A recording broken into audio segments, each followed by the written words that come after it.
많은 사람들이 오해를 합니다. 이 오해라는 말의 영어는 미스 언더스탠딩이에요. 그러니까 이해하다라는 언더스탠딩이라고 하는 것이 이제 언더가 이제 아래잖아요. 스탠딩 서다예요. 그러니까 이해한다는 게 뭐냐면 영어로는 그냥 사람들의 밑에 선다. 그러니까 자신을 높이지 않고 이제 아래에 있다는 거죠. 그래서 우리가 눈높이 알잖아요. 눈높이 교육이다 해서 같은 눈높이를 이렇게 맞춰주는 것, 그래야 상대방의 이야기를, 또 상대방의 어떤 특징들을, 상대방이 무슨 생각을 하고 있는지를 이제 이해한다, 이런 얘기잖아요. 그래서 아이의 눈높이를 맞춰라, 이렇게 합니다.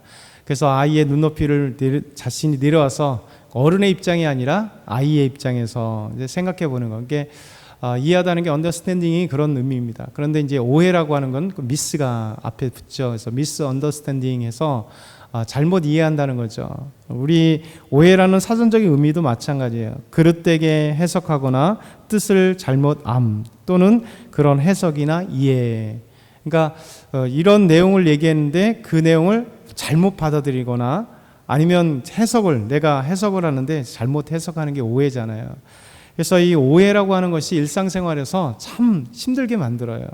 왜냐하면 타인을 오해하게 되면 타인의 진심은 여기 있는데 그의 행동을 이제 막 내 생각대로 해석을 하는 거죠. 분명히 이런 진심이고 그 행동인데 그 진심의 행동이 잘못 받아들여서 나의 머릿속에 막 다른 것으로 이제 해석하니까 그 행동과 그 마음과 그 말, 그 진심이 이제 왜곡되게 되는 것 같습니다. 이런 일상생활에서도 우리가 오해라는 게 참 많을 뿐만 아니라 신앙생활에도 오해가 참 많습니다. 그러니까 신앙생활의 오해는 하나님에 대한 오해입니다. 그리고 예수님에 대한 오해이고, 그리고 신앙에 대한 오해가 참 많아요. 그래서 이 사람들은 자기 고집, 자기 생각들, 이것 때문에 성경을 자기가 해석을 해버려요. 그래서 어제 말씀드린 것처럼 우리가 인생의 AD와 BC로 나눠진다고 말씀을 드렸잖아요. 예수님 믿기 전과 믿은 후로 나눠진다, 이렇게 말씀을 드렸어요. 그러니까 교회를 아무리 나와도 예수 믿지 않는 사람들이 있습니다. 그러면 교회 나오는 건 그냥 습관적인 거예요. 그냥 교회를 습관적으로 나오고 교회를 5년 다녔던 10년 다녔던 변하지 않는 것은 내 마음속에 하나님의 말씀을 통해서 아멘 고백하고 그 말씀에 순종하여 살아가는 게 아니라 아무리 하나님 말씀이 들어와도 내 생각으로 바꿔버리는 거예요. 다 바꿔버리는 거예요. 그러니까 신앙생활에 대해서 항상 내 중심으로, 내가 주인이니까 내 판단과 내 생각대로 다 바꿔버리는 거죠. 그러니까 변화가 없는 거예요.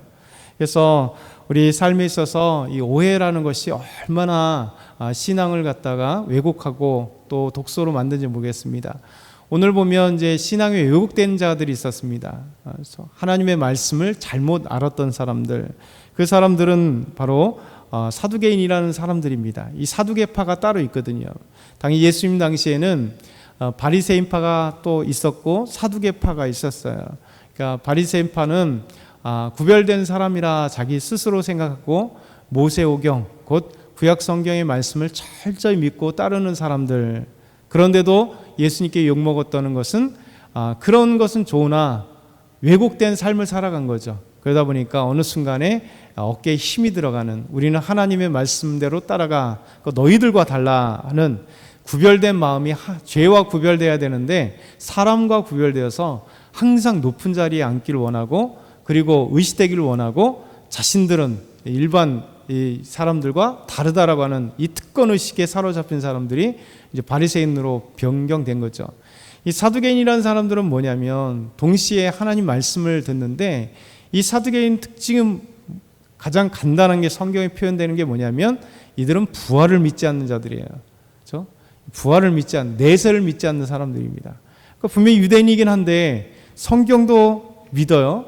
그런데 이 성경을 믿으면서, 구약 성경이죠. 신약 성경이 아직 없으니까 구약 성경을 믿음에도 불구하고 이 하나님의 나라에 대해서 믿지 않아요. 그러니까 죽으면 끝난다는 거예요. 죽으면 끝이라는 겁니다. 그래서 사도 바울은 나중에 자기 자신의 이렇게 자기 자신이 위태로 모였을 때 이 두 부류가 있다는 것을 알고 그 사람들에게 이렇게 얘기했죠. 나는 바리새인이다. 그렇죠? 바리새파가 있고 사두개파가 아주 그냥 든든한 들이 있는데 나는 바리새파다. 부활을 믿는다는 거죠. 그러니 이 바리새파 부활을 믿는 사람들과 사두개파 부활을 믿지 않는 사람들과 예수님의 부활을 증거하다가 위기에 몰리니까 그래 딱 얘기하니까 서로 막 싸우다 보니까 사도 바울이 그 어려움을 잘 피해는 그런 내용도 있잖아요. 오늘 말씀 보면 이 사두개 사람이 예수님에 대해서 공격을 합니다. 그러니까 부활이 없다라고 하는 것을 질문해요. 그러면서 그 질문에 대해서 예수님께서 이런 말씀을 하시는 거죠. 우리 25절부터 27절 말씀, 25절부터 27절 같이 읽겠습니다. 사람이 죽은 자 가운데서 살아날 때에는 장가도 아니가고 시집도 아니가고 하늘에 있는 천사들과 같으니라. 죽은 자가 살아난다는 것을 말할진대 너희가 모세의 책 중 가시나무 떨기에 관한 글에 하나님께서 모세에게 이르시되 나는 아브라함의 하나님이요 이삭의 하나님이요 야곱의 하나님이로라 하신 말씀을 읽어보지 못하였느냐. 하나님은 죽은 자의 하나님이 아니요 산 자의 하나님이시라. 너희가 크게 오해하였도다 하시니라. 아멘. 사두개인들 향하여 너희가 크게 오해했다. 성경을 크게 오해했다. 이 말씀입니다. 어제 큐티 본문 앞에 말씀인데 사두개인들이 예수님께 나와서 부활에 대해서 이제 시험을 합니다. 이들이 못된 생각을 갖고 예수님께 나왔어요. 그러면서 하는 얘기가 자신들은 부활을 안 믿으니까, 그렇죠? 부활을 믿지 않으니까 이런 얘기를 합니다. 예수님, 7 형제가 있었습니다. 그런데 제일 큰 형이 아내를 얻었습니다. 그런데 죽었습니다. 7째까지 다 죽는데 그 아내, 왜냐하면 계대법을 통해서 아내를 얻고 자녀를 낳지 못하면 그리고 남편이 죽으면 그 다음 형제, 남편의 형제가 그 아내를 가질 수 있어요. 그리고 결혼할 수 있습니다. 그리고 자녀를 낳아줘야 되는 이것이 이제 계대법입니다. 성경의 계대법이고 지금도 아직 말씀드린 것처럼 아직도 중동이나 중앙아시아나 이런 곳에 아직도 남아있는 법입니다. 그러니까 이런 법에 의해서 7 형제가 쭉 자녀를 낳지 못하고 계속해서 죽으면서 한 여자가 다 아내가 되었다는 거예요. 그러면 이들 모두가 죽었습니다. 그러니까 천국이 있다면, 부활한다면 이 얘기잖아요. 부활한다면 누구의 아내가 될 겁니까? 이런 곤란한 질문한 거죠. 그래서 예수님께서 이 오해, 성경을 제대로 알지 못하는 사두개인을 향해서 이렇게 얘기합니다. 너희가 오해함이 아니냐. 그러면서 이 천국에는 부활하면 사람은 시집도 가지 않고 장가도 가지 않는다. 천사와 같이 된다는 거예요. 그렇기 때문에 이 아내나 한 명의 아내, 7명의 남편 의미 없는 얘기라는 거죠. 그때는 다시는 시집가지도 않고 장가가지 않는 이 천사들과 같은 모습이다. 그러면서 너희가 죽은 자가 살아난다는 것을 말할진데 하나님은 어떤 하나님이냐. 모세의 책 출애굽기 말씀을 통해서 3장의 말씀을 통해서 이 호렙산에서 가시떨기나무 불타는 가운데 하나님을 만날 때 하나님이 이 말씀하시지 않았냐 이야기하는 거예요. 나는 아브라함의 하나님이요 이삭의 하나님이요 야곱의 하나님이다. 이게 하나님께서 본인을 자주 소개하신 말씀이에요. 아브라함에게는 아브라함이야 나는 너의 하나님이다. 그 이삭에게는 하나님께서 나타나실 때 너의 아브라함 아버지 아브라함의 하나님이다. 이렇게 얘기해요. 또 야곱에게 말씀하실 때는 너의 조부 아브라함의 하나님이요 너의 아버지 이삭의 하나님이다. 이렇게 말씀하세요. 그러면서 야곱은 그 이후에는 또 뭐라고 했냐면 아브라함의 하나님이요 이삭의 하나님이요 야곱의 하나님이다. 이 내용은 하나님은 언약의 하나님이라는 거예요. 하나님께서 아브라함에게 언약을 하셨잖아요. 그리고 야곱에게도 동일하게 이삭에게도 동일하게 하나님께서 아브라함과 이삭과 야곱에게 동일하게 이 땅을 너에게 줄 거야. 그렇죠? 계속해서 약속하셨고 또 자녀를 줄 거에 약속하셨고 그렇죠? 하나님 나는 너희 하나님이 될 거야 라고 계속해서 이 언약하신 하나님이세요.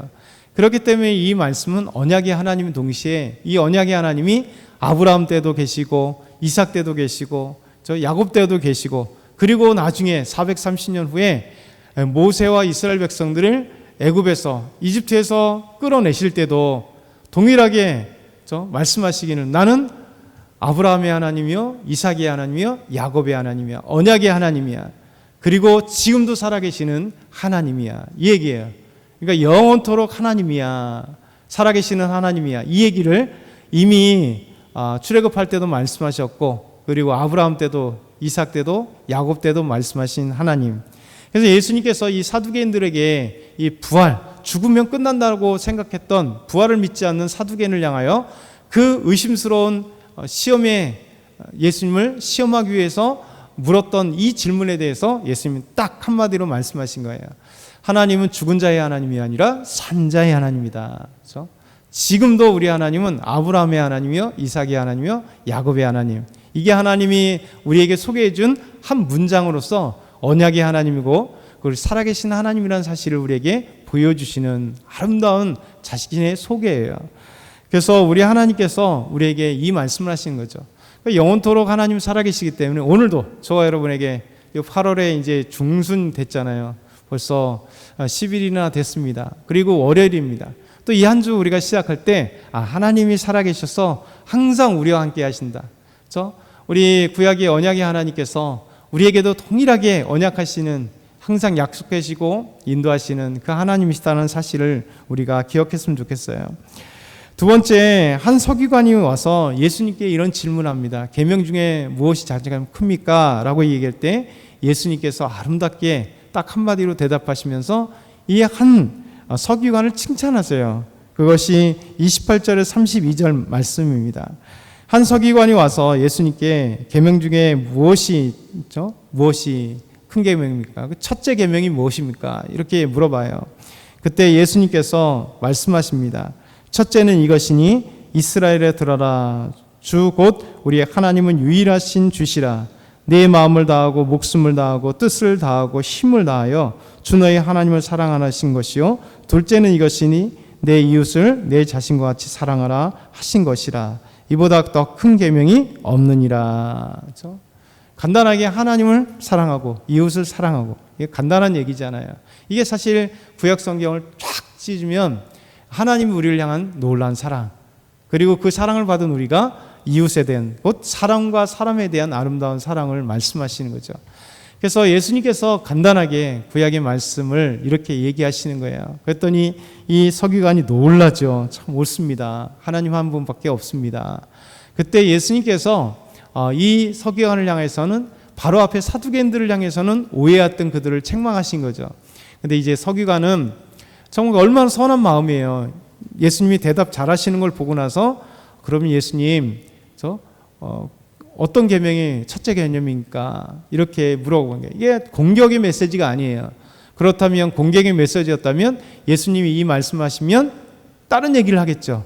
그런데 맞습니다. 긍정하면서 나갈 때 예수님께서 이 사람에게 정말 하나님의 나라가 가까웠다라고 칭찬해 주시는 한 또 서기관이 있었습니다. 오늘 저와 여러분이 말씀을 오해하는 게 아니라 말씀을 온전히 믿는, 그렇죠? 그래서 하나님 앞에 나아가면서 오히려 이 칭찬받는 한 서기관처럼 그렇게 하나님의 말씀대로 순종하며 살아가려고 노력하는 저와 여러분 다 되길 소망합니다. 사랑의 하나님 아버지, 감사합니다. 오늘도 하나님과 함께 하길 원합니다. 영원히 살아계신 하나님, 우리의 하나님, 오늘도 우리와 함께하여 주셔서 우리 삶의 주인이 되어 주옵소서, 이끌어가 주옵소서. 예수님의 이름으로 기도드렸나이다. 아멘.